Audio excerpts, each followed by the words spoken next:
嗨，大家好，我是坦平叔。今天是2025年4月20号，这一期咱们继续聊聊恒大清盘，聊聊中国的房地产。咱们先看这个小道消息，彭博经济研究所又在散布小道消息、小作文。他说，在暂停调整5个月后，中国商业银行可能会下调贷款市场报价利率，就是 LPR， 借贷成本需要下降，以帮助中国经济应对美国关税的全面冲击。我们预计央行也会在本月下调政策利率，时间可能会早于 LPR 的设定。我们预计中国商业银行将把 LPR 下调10个基点，1年期 LPR 就是企业贷款参考利率降至 3%，5年期 LPR 就是住房抵押贷款基准利率可能降至 3.5%， 并且说商业银行是利率政策传导的关键，中国央行可能在4月21号之前采取行动。那今天是20号，好像还没看到行动，或在降息之前对商业银行进行窗口指导，以反映其政策意图。我们预计，作为支撑经济的广泛政策举措的一部分，中国央行今年将总计降息30个基点。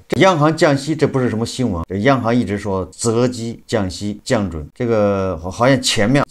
2个月咱们一直说叫择机降息，现在改了，改成随时降准降息，也就是降准降息脚步越来越近，但是什么时候落下来不知道，这个也没什么大惊小怪的。这个降准只是让市场人活钱稍微多一点，降息这个对已经买房的，对那些已经背了债的人稍微松一点，1个月少还一点，但是对那些没有房子说要买房的人来说，你利息降一点，他会去买房吗？这个很难说啊，他会为了1个月便宜100块去买房吗？我们再看，大家都知道房地产长期要看人口，短期看这些金融政策。根据民政部发布2025年第1季度民政事业发展统计公报显示，2025年1到3月全国结婚登记数为 124.3 万对，比2024年同期 137.5 万对减少 13.2 万对，同比下降 9.6%。这个下降是非常惊人的，因为2024年本来就在下降，咱们在下降的基础上再下降。当然了，这网上还有另外一个数据，这数据不知道从哪儿来的，仅供参考。这个我看有人是搜着 DeepSeek 深度思考，得出说2025年1季度全国结婚登记人数89万对，这个比刚才那个民政部说的124万对又少了30多万对，创下自1986年以来最低纪录，40年来最低纪录。2024年同期是197万对，那减少了108万对，降幅高达 55%。本来2024年从1季度、2季度、3季度、4季度它一直在低减这个结婚对数，1季度是197对万对，2季度是146万对，3季度是132万对，4季度是136万对，全年是610万对。那么2025年1季度是不是延续了这个下降的趋势，而且下降速度还加快了？这个人口是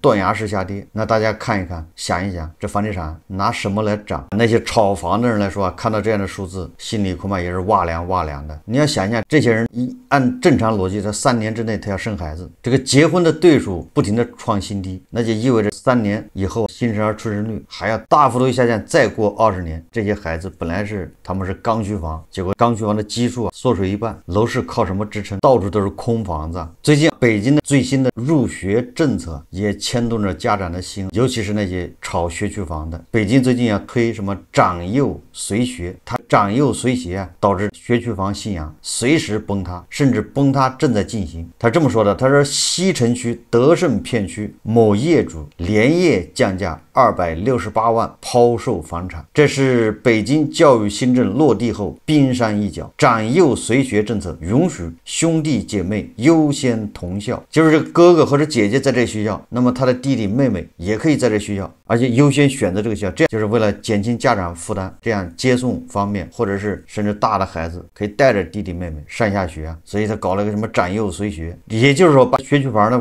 玩法又变了，这个就直接冲击顶级学区房逻辑。所以他们对口的那个小学叫实验2小，附近的小区挂盘量激增 47%， 也就是都将近多了一半的房子挂出来要卖。学区房没人再有，没人再持有了，但是看房量暴跌 82%， 就没人去看。这回妥妥的，这个学区房本来就是击鼓传花嘛，这下传到自己手上传不出去了。所以我一直说，在北京你炒学区房这个风险特别大，不知道什么时候一下政策一来你就完了，山顶资本你就被套住。股神什么时候停谁知道，总之它会停的。大家还记得前一阵子大概1个月前，有媒体报道，这个应该是惠州是吧？有个叫刘佳的这么一个房产中介，一个女性以谈恋爱为名，结婚就买房，以这个为名吸引了很多深圳的这些大龄男士跟他谈恋爱，完了之后第3天就带他去买房，有的为了这个戏做足，让可信度让他变高，让大家相信，他甚至有的还自己去掏这个首付款，不是首付款就是掏个3万定金。后来媒体报道，是不是有很多人上当受骗，就是房地产的杀猪盘。结果今天我看有很多媒体，澎湃新闻还有这个南国早报又在报道这一现象，警惕情感杀猪盘新变种，婚恋诈骗为何盯上房产交易。这回讲的不是惠州的刘佳，这回澎湃新闻介绍的是全国各地，有威海的，有上海的，还有什么嘉兴的，各个地方房产中介都采取这种手段，叫情感杀猪盘，婚恋诈骗盯上房产交易。这个视频大家自己在网上找着看，也挺长的。说近期嘉兴、威海等地爆出新型房托骗局，犯罪同伙以相亲为名诱导受害者高价购房。目前警方已立案调查。这一现象不仅折射出婚恋诈骗的升级迭代，更暴露出当前社会在情感需求和资产安全之间的认知落差。与传统杀猪盘不同，此类骗局将情感操控与房产交易深度绑定，诈骗者往往伪装成适婚对象，通过长期情感培养获取信任后以婚房、投资等名义诱导受害者接受高价房产。其危害性在于既造成情感创伤，又导致重大财产损失，且维权难度大。值得关注的是，这类案件反映出3个社会痛点：一是部分大龄青年婚恋焦虑被不法分子精准利用；二是房产交易中信息不对称问题依然突出；三是跨行业监管存在协调难题。婚恋平台、房产中介、金融机构如何形成联防联控机制，成为亟待解决的课题。防范此类骗局需要多方发力，监管部门应加强对婚恋平台和房产中介的合规管理，金融机构需完善大额资金流向监测，而个人更要树立风险意识，谨记谈感情可以，动房产要慢。当婚恋遇上大宗交易，保持理性比投入情感更重要。他这个视频大家自己在网上找着看，这个挺长的，而且都是记者采访，很多人上当受骗。也就是说，惠州的刘佳它不是个个别现象，它反而是全国到处都有，完美的体现了，再次验证了蟑螂定律。你发现深圳刘佳的时候，实际上全国各地这种手法遍地开花。这里面我们要说几个问题，其实我认为他要定诈骗还真挺难的，当然了也可能我认为这比较难。为什么？这些女的甚至在这澎湃新闻报的还有男的做婚托骗那些大龄女的，也跟人家大龄的那女青年或者是那些妇女要结婚，也是要买房。这个不是说那些女青年骗那些大龄男青年，不光是这个。首先一个就是你受害人他的钱并没有直接给这个骗子，骗子拿到钱都是从房地产公司拿的，或者是房产中介公司给他佣金，这是第一个。第二个就是大家知道诈骗是以非法占有别人钱财为目的，这是首先这是必要条件。你很难说这类骗子说是以骗人家钱财为目的，说把你买房200万买房或者是80万买房，把你80万骗走了占为己有，没有。但是你看确实有时候感情诈骗，他没跟人打算结婚，他非说要结婚，所以说这个比较模糊。第二个，你说这些人损失有多大？他买了那个房子，如果那个房子价格上涨，他就没损失。当然了，很多房子恐怕价格都在跌了就有损失，不太好界定。你现在你办案的时候的房子价格跌了，等到你案子还没办完，房子价格又涨了，也谈不上有受害损失啊，就是物质上的损失还不好说，所以这个也比较麻烦。维权难那是肯定的，因为谁也不管，你找开发商，开发商跟我有什么关系？你找房产中介，我有什么关系？谁都管不了。所以你看这个事情多麻烦。这个媒体说要监管部门加强对婚恋平台、房产中介合规管理，金融机构也就是银行也要完善大额资金流动这种监测。其实这些有什么用？这些受害者自己不提高自己认知，一个个的都是大宝贝，你其他的部门再完善有什么用？还是个人树立风险意识不行，哪怕来充电看看节目，我们3年前就说了，谁让你把钱从银行里拿出来，他就是骗子。你就这么简单，让你把现金变资产的人，现在就是骗子，你就把他当骗子看，没毛病。咱们一直口号是可以骗你的人，不能骗你的钱。你一年花个几百块钱的充电，你就完美的避过这些坑。那些骗你把钱拿出来买房子、买股票、买这个买那个、投资餐馆、合伙开店，这都接近于，都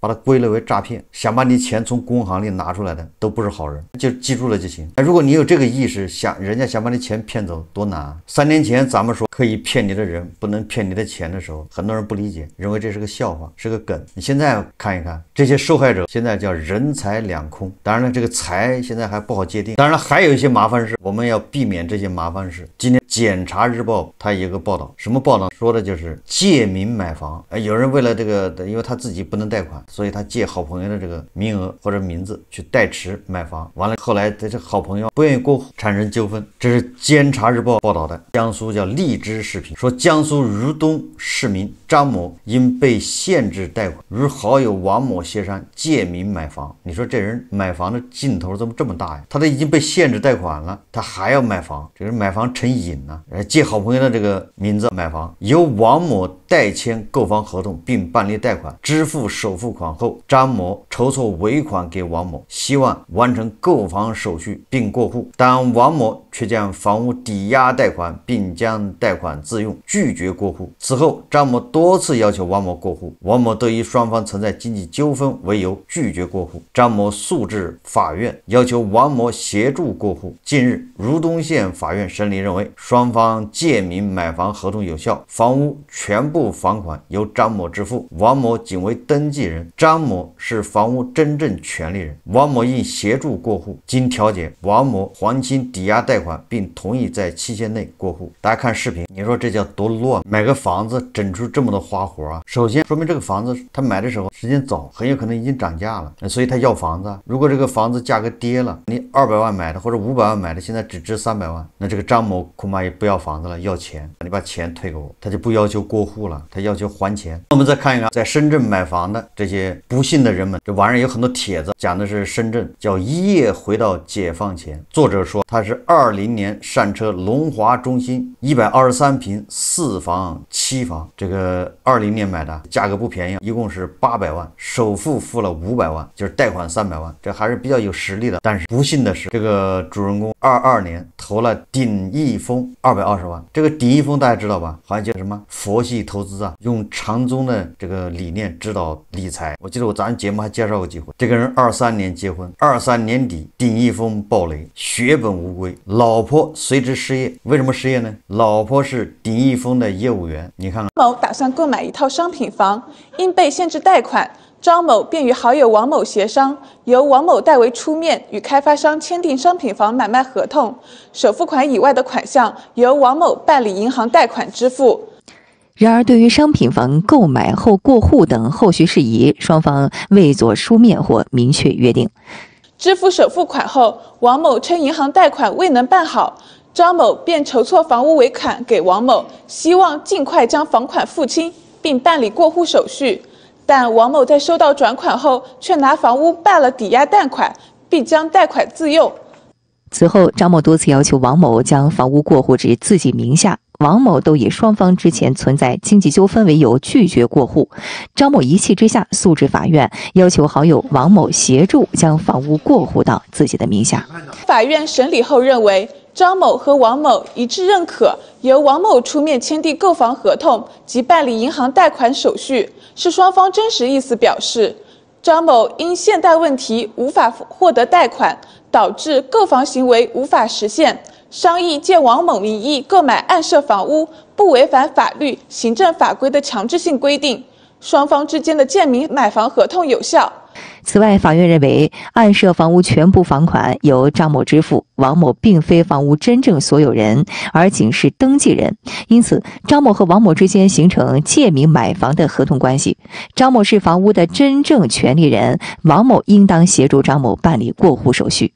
经法院调解，王某还清了暗设房屋的抵押贷款，并同意在一定期限内将房屋过户至张某名下。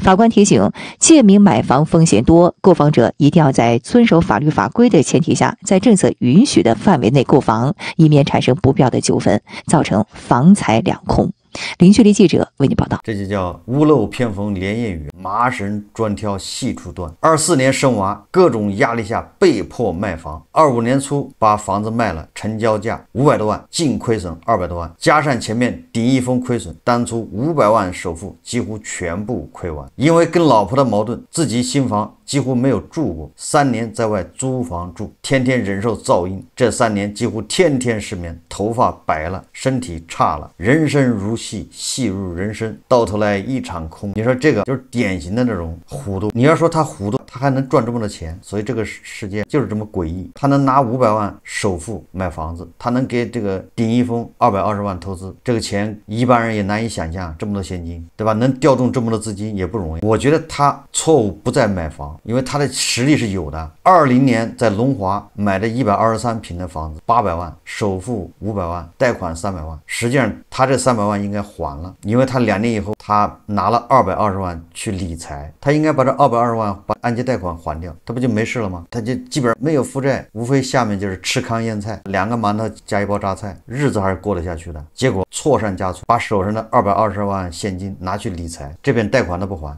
有很多人都是这种心态，是在资产价格上涨的时候，整个社会在膨胀的时候，你采取这种心态，加杠杆，积极进取，你要获得最大收益。你现在什么行情啊？22年那都是资产在缩水，都在暴雷，这个时候要保现金，要去杠杆，降杠杆，他反过来他加杠杆。所以我觉得买房不是致命的，他致命的是拿了这么多钱去顶一峰理财，血本无归，一下再赶上老婆失业没钱了，被迫卖房，一夜回到解放前，而且恐怕还欠着一屁股债。如果这个作者说的是真实的话，那么他很有可能是腾讯、华为或者是就这些大厂的员工，甚至是资深员工，年薪不会太少，要不然普通的打工仔手上几百万现金也不容易。你看，即便你是大厂的什么骨干力量，年薪100万的或者200万，一招不慎，那也是一夜回到解放前，难以翻身。随着年龄增长，他也是要么已经失业，要么就是面临失业。即便不失业，那也面临降薪。凭运气赚来的钱，凭实力亏光。如何打破这个魔咒？那只能是多听一听过来人经验传授。他这种经历，那是很多人都经历过，不新鲜。有很多人他总是抱着侥幸的心理，认为那你是倒霉，我未必，我点正，我运气比你好，这么倒霉的事不会降临到我头上，抱着侥幸心理啊，这是一种。还有一种根本就不知道，他就不知道这里面有风险。所以最好的办法还是要多看，多引以为戒，抱有一个敬畏之心。好，这期节目我们就聊到这里，感谢大家收看。如果喜欢我的节目，欢迎订阅转发，也可以在下方留言评论，谢谢大家。